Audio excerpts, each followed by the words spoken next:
Hey everyone, it's Mariana, and Game of Thrones episode recaps and reviews are back. Season 6 premiered on Sunday. It was an awesome premiere episode. I cannot wait to see what's next, and I am really excited for this season. As always, these videos are not spoiler free. I do recap everything that happens, so if you are not caught up in the show, I still like you, but you really shouldn't be here. Please go watch this episode and then come back so we can talk about it. So let's discuss Game of Thrones Season 6, Episode 1, The Red Woman. The episode starts right where last season ended. Jon Snow is dead, Ghost is howling, and Davos is the first person to find his body. Shortly, a few brothers of the Night's Watch show up and help him get Jon's body inside, but Davos lingers to look at the blood in the snow, and I may be reading into things, it is possible, but did that bloodstain look like a dragon? Was this foreshadowing? Or am I crazy? Let me know if any of you guys saw the same thing, but it definitely looked like a dragon to me. Once the men get Jon's body inside, they figure out that the person behind this has to be Alliser Thorne, and the only people they can really trust is the small group of people in this room. Then Melisandre comes in and she's confused because she saw it in the flames. Jon Snow fighting at Winterfell, and we are sitting in front of our TV thinking, do your thing, make it happen, woman. Davos gives her a little bit of an attitude here, which was kind of funny because he just looks at her saying, can't speak for the flames, but he's gone.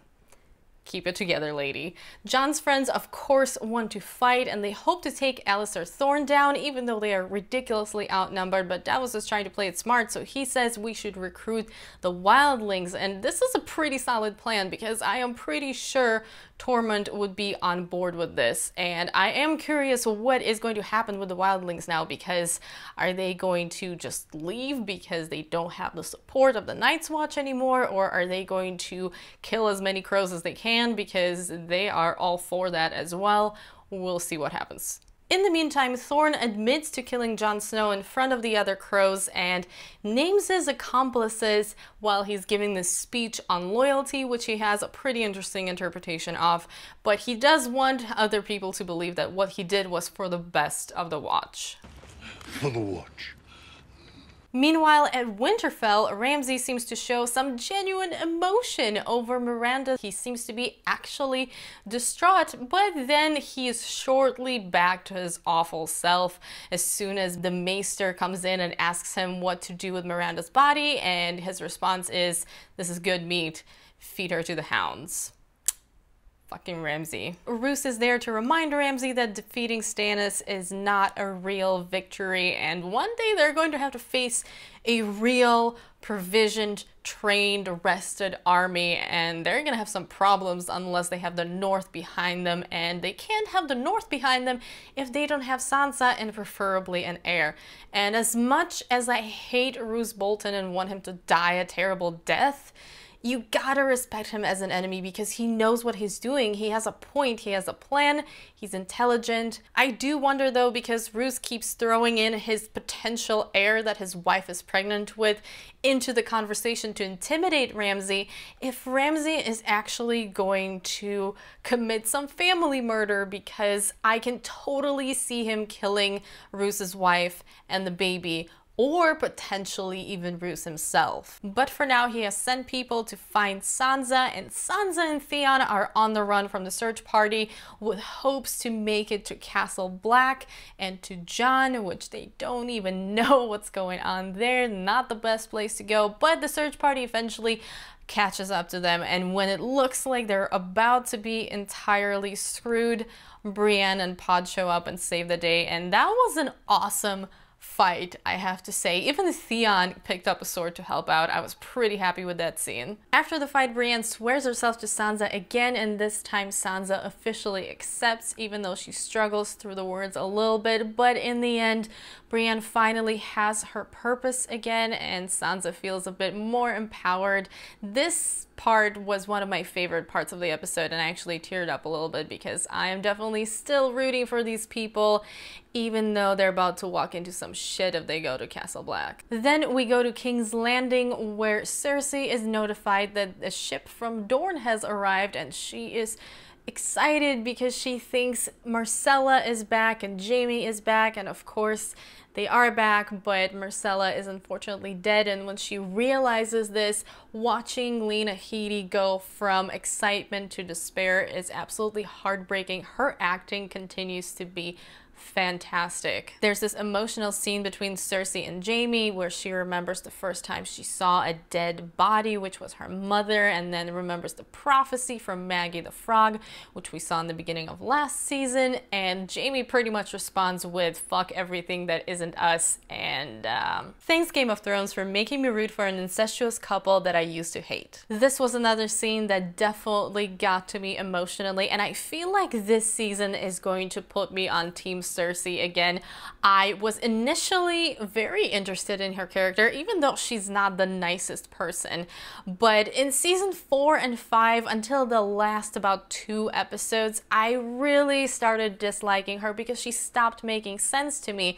But it looks like this season is making huge steps in the right direction, because what makes Cersei interesting is that she is a complicated character. She isn't evil for the sake of being evil. She hasn't had it easy. She has been through a lot, and even though she can be a pretty twisted and mean person, she isn't just a villain because she's a villain. And I really hope they keep digging deeper with her character. In the meantime, Margaery is still imprisoned, and the High Sparrow comes in to visit her and tell her that her husband misses her, and then she should confess, implying that after that she may be able to go back to her normal life. And I have to say, Margaery is holding up pretty well, especially compared to how Cersei was holding up. I feel like she's going to come out of this stronger, and she's definitely determined to get through this rough patch. So I'm really looking forward to seeing what happens with her character next. Then we go to Dorne, where Ellaria and Prince Doran are taking a walk. They're talking about Oberyn. Doran gets a note that Marcella is dead, and then Ellaria stabs him and kills him because he is weak. And one of the Sand Snakes is with her and helps her out, while the guards generally just stand there and watch. And then at the same time, on the boat where Trystane is at, 2 other Sand Snakes come in to kill him, and I cannot believe he falls for the whole me or her thing. Like, they're going to be nice and honorable and not just murder him. Yeah, right. I have to say, Dorne is still my least favorite part of the show, and they're still dropping the ball on this. They're not following the books, which, whatever, I gave up on that, but they are generally missing an opportunity, because every scene I see in Dorne, pretty much every scene, is not so good. The acting is not that great, the dialogue is not that great, and generally I feel like they could really step it up. I still feel like they could make it better, but right now, Dorne is not a favorite of mine. And what are they gonna do? Are they going to go to war? Is Ellaria going to lead these people? Because I don't feel like she would be a good leader, and I don't think attacking King's Landing is the best idea to begin with. We also get a quick scene at Meereen where Tyrion and Varys are just walking around, assessing the situation, having a bit of a back and forth, which is something I missed because their conversations are hilarious. But their walk is interrupted because someone has set Daenerys's ships on fire in the harbor, and you know, she's not sailing to Westeros anytime soon. Then we go to Daario and Jorah, who are putting their differences aside because they have a common goal of finding Daenerys and bringing her back to Meereen. And they find the ring that she dropped, which I thought was pretty unbelievable at the end of last season because it was clear they were going to find it. But apparently they actually made it kind of make sense because they see the tracks from the Dothraki horde in a circle, and then in the middle of the circle, which is where she was standing, is where the ring is. So they actually kind of made it make sense. And Daenerys, of course, is still with the Dothraki. They are taking her to Khal Moro, and the 2 writers that she's next to are talking shit because they don't think she understands what they're saying. Of course, she is keeping her language skills to herself until the opportune moment. Then when they finally get to Khal Moro, there's this really funny scene that I really liked because Khal Moro is obviously taken by Daenerys's beauty, and he starts talking about how there's nothing better than seeing a beautiful woman naked for the first time, but then the other two guys start naming other things, and before they get too far, he stops them and he's just kind of like, it's in the top 5, okay?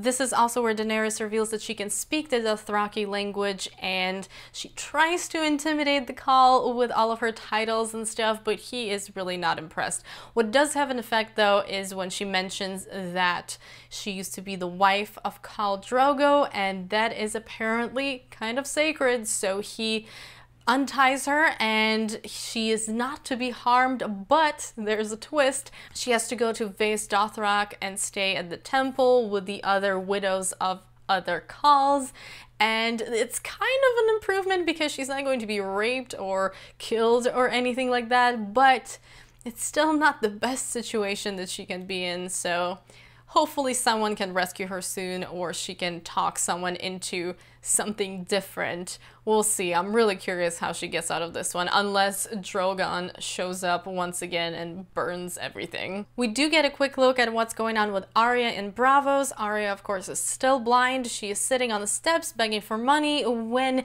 the waif shows up with 2 staffs and wants to fight. And Arya, of course, gets beat up because she's not Daredevil yet. The waif will be back tomorrow, though, so Arya's training is definitely not over, and I don't know if she's very happy about it. She looked pretty pissed off and confused, but of course she's going to learn how to fight. I really doubt she'll be getting beat up for a long time. The final scenes of the episode are back at the Wall, and the very final scene is the one everybody is talking about. At first, we get to see Thorne in the morning come up to the door to where Davos and Jon Snow supporters are staying, and he says if you surrender by sundown, you will be granted amnesty, and Davos will be allowed to leave. He'll be given a fresh horse. He can take Melisandre with him. And Davos is like, yeah, okay, what about some food? He's clearly not buying into this and does say he'll think about it, which we all know that they're just waiting for the response from the wildlings. And even though the Jon Snow supporters are worried about this, Davos says that Melisandre is going to help him out, and they're just kind of like, yeah, what is she going to do? And Davos says, you have not seen her do what I've seen her do. And then, of course, we cut to that final scene where Melisandre takes her choker off and turns hundreds of years old. Is that what she meant by the night is dark and full of terrors? I think she's supposed to be a few centuries old, I believe. Correct me if I'm wrong, but she's supposed to be really ancient. There are a lot of questions about this, obviously, because we have seen her before without her choker in that one scene when she was taking a bath and Selyse walked in. But there are some interesting theories concerning that. I've seen some people theorize that if you rewatch the scene, which I did, and I kind of see what they're saying, it's possible that Selyse was actually seeing the old woman and the audience were being shown the young Melisandre, but that doesn't mean that Selyse saw the young Melisandre, and the awkwardness of that scene could go either way. Of course, we don't know how her glamour works, so who knows what's going on. Let me know what your thoughts are on this particular thing, but this is definitely going somewhere. Overall, I thought this was a great season premiere. There was a lot of interesting setup going on, and I'm very curious about where all of this is going, particularly because there's very little left in the books that hasn't been covered in the show, and though I can kind of see where some of the plot lines are going, most of it is complete news to me, as it is to everybody else. My least favorite part, like I said, was Dorne, because that just does not work for me. They really need to step it up with Dorne and figure out what's going on there, or just leave it all together, because at this point I don't even know how to make it better. And my favorite storylines right now are in the north and at King's Landing.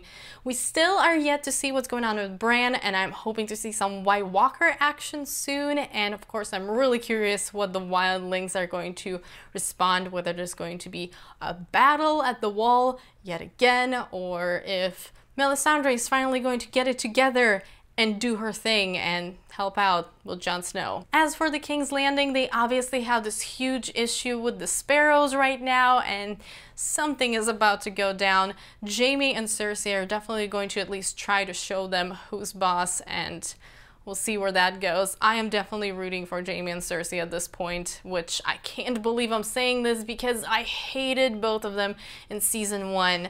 I could understand Cersei, but the two of them, I can't believe I'm on these people's side. Are you guys with me? Do you understand me? I hope I'm not alone. I know a lot of people like Jaime, but Cersei, can't believe these people are growing on me that much. That's it for this recap. I hope you guys enjoyed this video. Let me know in the comments below what you thought of this episode. What are you looking forward to in this season? If you have been seeking out some leaked photos and leaked information, please don't share that in the comments. Or if you really want to get it out there, please use some spoiler tags below, because I don't need to be spoiled on this season. I just want to see it when it happens. And as always, I hope you guys enjoyed the video. Thank you so much for watching. If you did enjoy it, don't forget to give it a thumbs up and also subscribe to my channel if you haven't already. These recaps will be going up on Mondays from now on, but in between that, I'll be posting my regular stuff. So I will see you soon in my next video. Bye.